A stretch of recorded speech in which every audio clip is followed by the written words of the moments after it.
અમદાવાદના રામોલ વિસ્તારમાં 9મી માર્ચે બનેલા ગેસ ગળતરની દુઃખદ ઘટનાને પગલે રામોલ પોલીસ ઘટનાના મુખ્ય સૂત્રધાર સુધી પહોંચવા માટે ગેસ ગળતરની ઘટનામાં સંડોવાયેલા તમામ આરોપીઓની ધરપકડ કરી રહી છે।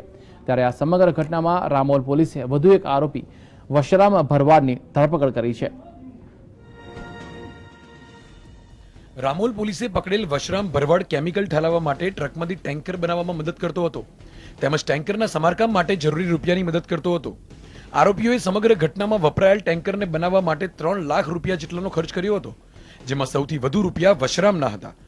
તો ઘટનાને અંજામ આપ્યા બાદ મળેલ રૂપિયાને આ આરોપીઓ સરખે ભાગે વહેંચણી કરવાના હતા। આરોપીઓને કેમિકલ ખાલી કરવા માટે એક ટેન્કરના 50,000 રૂપિયા મળતા હતા। ઉલ્લેખનીય છે કે રામોલ વિસ્તારમાં બનેલ ગેસ ગળતરમાં એક જ પરિવારના 3 સભ્યોએ જીવ ગુમાવ્યો હતો। આ વશરામ ગફુરભાઈ ભરવાડનો જે રોલ છે એની વાત કરીએ તો એ જે તે વખતથી જ શરૂઆતથી જ આ લોકોની સાથે કાંજી પછી ગોવા અને આ બધાની સાથે સંકળાયેલો હતો, જગદીશ પટેલ વગેરેની સાથે। અને ગાડી ટ્રકમાંથી ટેન્કર બનાવવાથી માંડી અને એ બધામાં ટાયર બદલવાથી માંડીને જે ખર્ચ કરવામાં આવ્યો હતો એની અંદર એ પોતે સહભાગી હતો અને આ બાબતે એનો રોલ નક્કી થતાં એની ગઈકાલે અમે લોકોએ ધરપકડ કરી છે।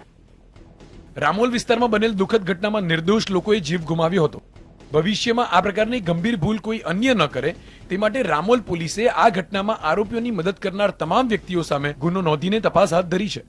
ત્યારે રામોલ પોલીસની આ ગુના માટેની ગંભીરતાને ધ્યાનમાં લઈને કેમિકલ કંપનીનો માલિક ભૂગર્ભમાં ચાલ્યો ગયો છે, જેને પકડવા માટે રામોલ પોલીસ દિન રાત મહેનત કરી રહી છે। કેમેરામેન મનીષ ભુનોતર સાથે પ્રતીક જાદવ, GSTV, અમદાવાદ।